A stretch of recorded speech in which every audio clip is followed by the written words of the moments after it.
વખત એવું બન્યું કે એક બસ સ્ટેન્ડ હતું. બસ સ્ટેન્ડ સામસામે હોય અને ઉપર ટાવર હતો. એટલે એ ટાવર એટલે બસ સ્ટેન્ડ નીચે હતું ને ઉપર ટાવર ને ઘડિયાળના કાંટા. એટલે એના સામેના બસ સ્ટેન્ડ પર એક ભાઈ આવીને ઊભા રહે અને ઊભા રહીને ઘડિયાળમાં જુએ કે ટાઈમ થઈ ગયો. જે કોઈ બસ સ્ટેશન પર રોડ પર આવતું હોય આપણે બસ ની રાહ જોતા હોય તો શું કહીએ? એ આવી એક ગઈ, એ આવી એક ગઈ, બરાબર છે. એટલે બસ ની રાહ જોતા હોય તો પેલી આવી એટલે બસ ની ચિંતા હોય.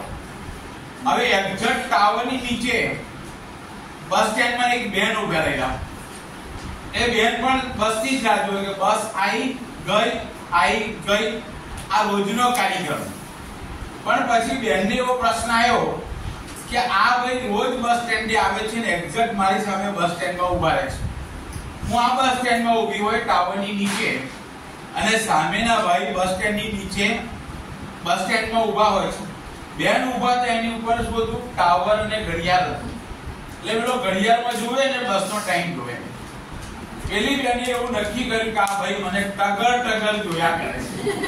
એટલે આપણે એક જ પ્રશ્ન કર્યો કે મને આ ભાઈ રોજ જ ટગર જોયા કરે છે. હવે આ બેને પાકું કરી લીધું અઠવાડિયા સુધીમાં કે ભાઈ રોજ જ આ જ ટાઈમ રાઈટ ટાઈમ, બંનેને બસ સ્ટેન્ડ પર આવવાનો ટાઈમ રાઈટ ટાઈમ. એટલે એમણે ફરિયાદ કરી, કોર્ટમાં કેસ મૂક્યો કે આ ભાઈ રોજ જ મને ટગર જોયા કરે છે. હવે કોર્ટમાં પેલા ભાઈને જ્યારે બોલાવવામાં આવ્યા, એનો સમન્સ બજાવ્યો અને એને બોલાવ્યો, ત્યારે એને કીધું કે આ બેન બસ સ્ટેન્ડ જે ઊભા છે કે નહીં એ મને ખબર નથી. અને હું આ બેનને ઓળખતો બી નથી, તું એ જોયા બી નથી. કારણ કે મારું ધ્યાન એ નથી. મારું ધ્યાન તો ક્યાં છે કે મારી બસ આવી કે નહીં અને પેલું ટાવરનું ઘડિયાળ જોઉં છું. એટલે ટાવરના ઘડિયાળમાં જોઉં છું. મારી ઈચ્છા આ બેનને હજુ મારા મનમાં કોઈ જગ્યાએ બેન ઊભા થાય એવું ધ્યાનમાં પણ નથી. પણ પેલા એ તો કીધું કે ના આ ભાઈ મને રોજ જ ટગર જોયા કરે છે. એને તો પકડી રાખ્યું. કોર્ટમાં કહ્યું કે એને સજા થવી જોઈએ કે આ ભાઈ મને રોજ જ ટગર જોયા કરે છે. હવે કેસ ચાલ્યો, વકીલ પણ ચાલે.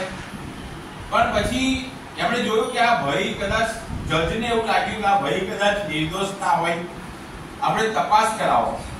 એટલે તપાસ ટુકડી વકીલ સાહેબની ટુકડી થઈ. તો બેન ક્યાંથી આવે છે, ક્યાં રહે છે, ઘરે રહે છે, બરાબર છે. ત્યાંથી શરૂ થયું. તો બેન ઘરથી નીકળે એટલે એવા સરસ કપડા પહેર્યા હોય તો બધાને જોવાનું મન થાય. બીજી વાત છે કે કપડા મૂછી લેડીના સેન્ડલ હોય, રૂમઝૂમ કરતા નીકળ્યા હોય એટલે ગલીના બધા જ એવા છોકરા બેઠેલા હોય નોટોરિયસ. હવે બધા જ એને ચીડવે. નોટોરિયસ છોકરાઓ જે બધા બેઠેલા હોય કારણ કે કપડા પહેરેલા હોય અને સ્ટાઇલ એવી હોય અને એવી ચાલવાની સ્ટાઇલ, એવા લચક મચકની સ્ટાઇલ. અને એને કારણે એ બેનને જે ઘરેથી નીકળ્યા પછી જે ગલીઓમાં જે પરિસ્થિતિ ઊભી થતી હતી એનું રિએક્શન ક્યાં આપ્યું? એમણે પેલા ભાઈનો મરો થઈ ગયો કે આ ભાઈ મને ટગર જોયા કરે છે. એક વખત એક રાજા હતો અને રાજાને આમ તો મેં એક બે કહી દીધી છે વાર્તા, પણ એક રાજા હતો અને રાજાની છોકરી બહુ મોટી કુમારી હતી, પણ ઉંમર લાયક થઈ ગયેલી, પરણાવવાની.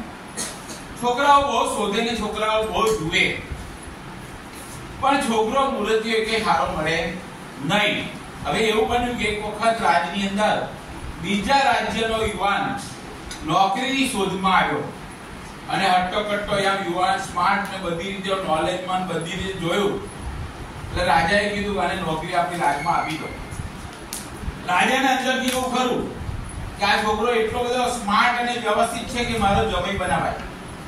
એટલે જમાઈ બનાવાય એવો પણ છે ને હોશિયાર પણ છે, ચાલાક છે ને ચબરાક છે. એટલે એને એનો અંગત સ્વાર્થ પણ જોઈ લીધેલો અને એને જોબ આપી દીધી. જોબમાં એટલું બધું સરસ કામ કરે છે રાજની અંદર કે બધાની અંદર માની તો કયાગ્રો અને કામ કરવા વાળો, તાકાત વાળો, બુદ્ધિશાળી અને શક્તિશાળી, જ્ઞાનવાન અને શીલવાન. એટલે રાજાને એવું થયું કે મારી દીકરી માટે એનો બહુ છોકરાઓ બતાવ્યા પણ એક છોકરો છોકરી પસંદ ના કરે. છોકરા બધા બહુ બતાયા પણ છોકરી એક પણ છોકરાને હા ના પાડે. જેટલા બતાવે એટલામાં ના, નથી ગમતો, નથી ગમતો, નથી ગમતો જ કે. એટલે એને રાજાએ વિચાર કર્યો કે આને વાત નાખીએ. એટલે મંત્રીને કહ્યું કે ભાઈ આને માટે વાત નાખો. પોતાથી તો કહેવાય નહીં. એટલે મંત્રીને કીધું કે ભાઈ આને પૂછી જુઓ મંજૂર છે કે ઈચ્છા છે કે કેમ. 1 વર્ષ જોબ ના થઈ એટલે ઘરથી બધાથી એ પરિચિત હતો, બધું વાતાવરણ પણ જાણતો હતો. એટલે એને ધીમે રહીને મંત્રીએ વાત નાખી કે ભાઈ તમારી ઈચ્છા ખરી આ કુંવરી માટે. એને કીધું કે હા હું જોવા આવું, પણ શરત મારી એટલી છે કે હું હાથીની સવારી પર આવીશ. હાથીની સવારી પર આવીશ. હું ના ઘોડા પર આવું ના ચાલીને આવું, પણ મારા માટે તમે છોકરી જોવા આવો તે દિવસે હાથી મંગાવવાનો અને હાથી પર બેસીને આવીશ. એટલે કીધું કે કઈ વાંધો નહીં. એટલે મંત્રીને કીધું, મંત્રીએ રાજાને કીધું તો કઈ વાંધો નહીં, હાથી પર આવતા હોય તો શું વાંધો છે.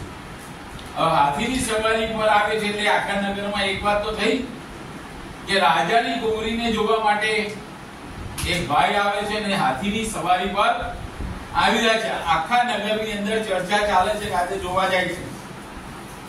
પેલી બેને એવું નક્કી કરેલું કે કોઈ પણ છોકરો જોવા આવે ને એટલે એવા પ્રકારના નાટક કરવા, એવા પ્રકારની વાતો કરવી કે પેલો જોઈને જ કહી દે નથી કરવું, કે આ મારે કામની નથી, મને નહીં ચાલે કારણ કે હું હેરાન થઈ જઈશ. એટલે દરેક જણ ડરી જાય અને ના પાડી દે. એટલે આને એની બેનપણીઓને કહી દીધું કે હાથી પર આવે કે ગમે તેના પર આવે, આપણને શું વાંધો છે. હું એને હા પાડું આવે છે ને, હા જ નહીં પાડું પછી શું, તો એ ભાગી જશે. ના જ પાડીશું એવું એને મનમાં ગોપીને એની બેનપણીઓને પણ કહી રાખેલું કે છો ને આવે તો ના જ પાડવાની છે.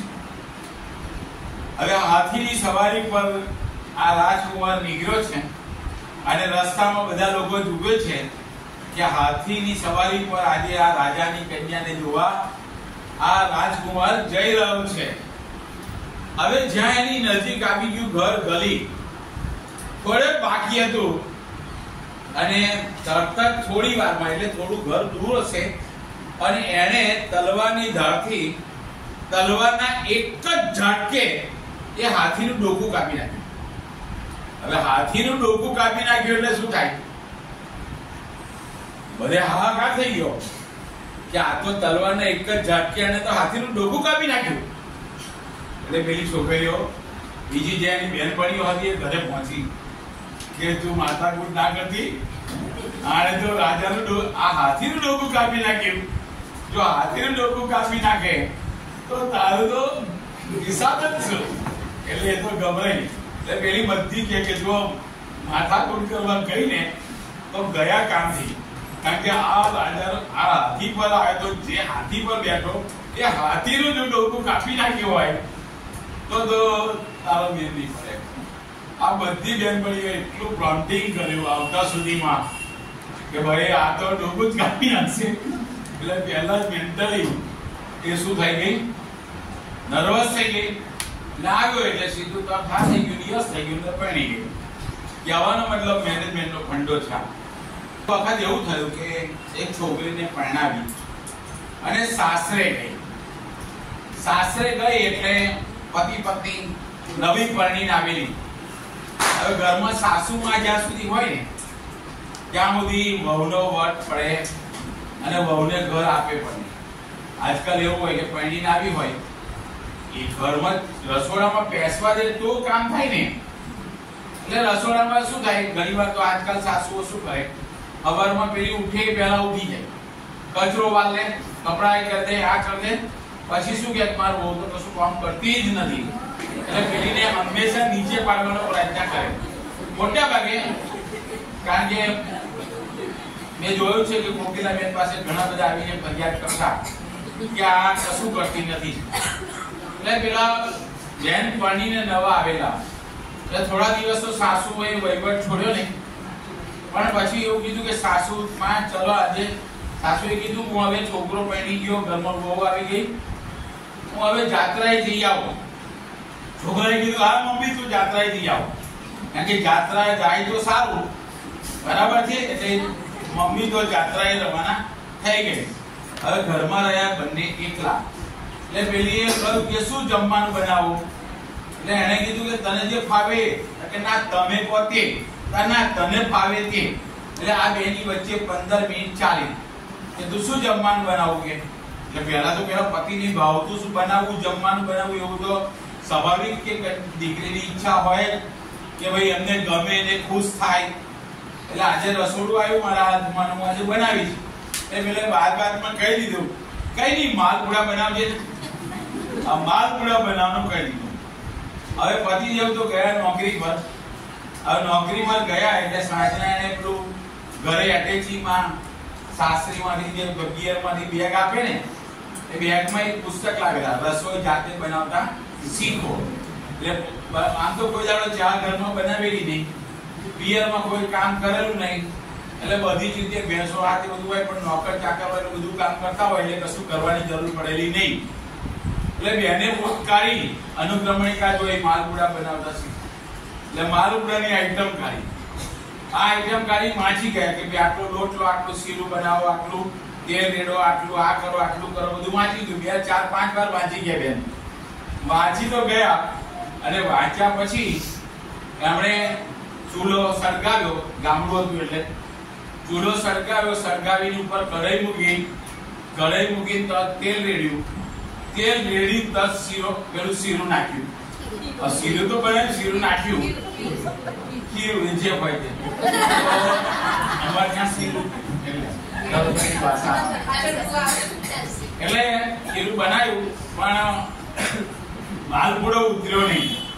હવે માલપુડો ઉતર્યો નહીં એટલે ધ્યાન વિચાર કર્યો, માલપુડો કેમ ઉતર્યો નહીં? બાએ બનાયા માલપુડા તો મસ્ત બન્યા હતા માલપુડા. આગળ બાએ સાસુએ ઘરમાં હશે એટલે બનાયા હશે બધા જમવા માટે માલપુડા. એટલે પેલા ભાઈને ભાવેલા માલપુડા. એટલે વિચાર કર્યો કે ઉતરવો જોઈએ માલપુડો. બાએ નાખ્યું તરત જ માલપુડા ઉતરતા હતા, આમાં કેમ ના ઉતરે? નક્કી આ ચૂલો અથવા લાગે છે. હા, બાએ કાળો સાલો પહેરેલો, અને બીજી વાત એવી હતી કે બાના હાથે કોઈ ઘરેણા નતા.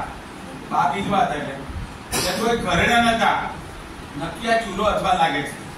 એટલે 1000ની સાડી કાઢીને સીધી બાનો કાળો સાલો પહેરી લીધો, ઘરેણા બધા ઠેકાણે મૂકી દીધા. હવે ઘરેણા બધા કાઢી નાખ્યા, પણ હજુ ચૂલા પરથી ખીરુમાં માલપુડાને કોઈ અસર થતી નથી. એટલે કંટાળી ભેંસો રાખતા હશે એટલે અથવાડ શબ્દ ખબર પડે. આમાં ઘણાને અથવાડ ખબર નહીં હોય. અથવાડ એટલે ભેંસો રાખતા હોય, એટલે જે બેન ભેંસ દોતા હોય એ સિવાય બીજી કોઈ વ્યક્તિ ભેંસ દોવા બેસે તો એને ભેંસ દોવા દે નહીં, એટલે અથવાડ છે. તો એને લાગ્યું કે આ ચૂલો ખરેખર અથવાડ જેવું લાગે છે. એટલે હા, આના માટે વાતો છે જ નહીં. જોયું કે આ ખરેખર બહુ કપડું કામ છે. વાના માથે બિલકુલ વાડ નથી, અને માલ થોડો સરસ ઉતરતો. થોડી વાર થઈ, પતિદેવનું લેઝર કાઢ્યું, ફેરવી દીધું, અને લોટી થઈ ગઈ. હવે લોટી થઈ ગઈ અને તેલ બરાબર કકડ્યું.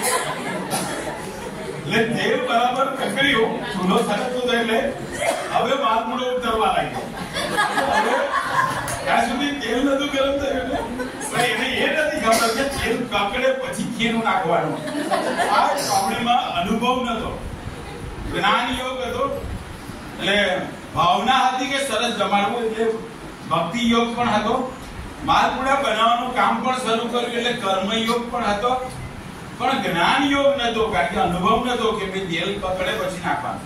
એટલે આને તો સમ ચોખ્ખું કેન્દ્ર કરી દીધું, અને માલપુડો અમે ઉતરવા લાગ્યો. હરખાથી જાય ને માલપુડા બનાવતી જાય, હરખાથી જાય ને માલપુડા બનાવતી જાય.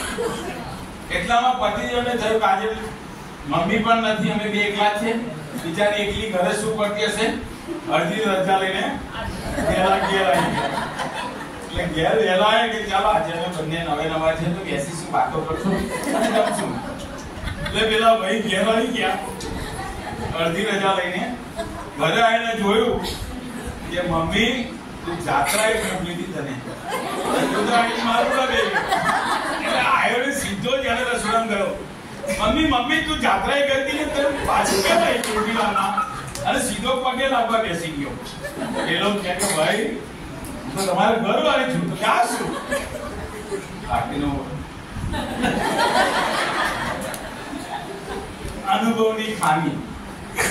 અનુભવની એટલે મેનોય અનુભવ કર્યો છે. ઘરે પીવામાં રસોઈ બનાવવાના, ચા બનાવવાના, બરાબર છે. ક્યારેક ચામાં મીઠું નાખીને ચા આવે, અનુભવ ના હોય તો લોકોને